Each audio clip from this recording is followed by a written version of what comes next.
May nagbike din dito.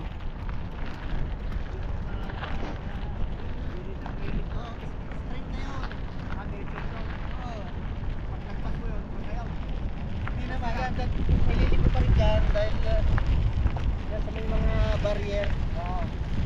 Pero yan, straight na yan. Ganito sa may, ano mo yung substation, may substation. Ayun, tapat nun. Kuha natin yung straight line hanggang doon. Yun, tapat nun, substation. Doon sa kabila.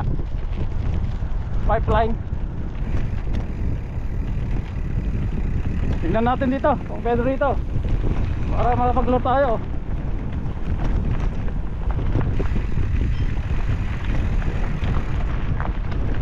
Ay, mataas. Ha? Mataas. Nasa na? Dito na lang.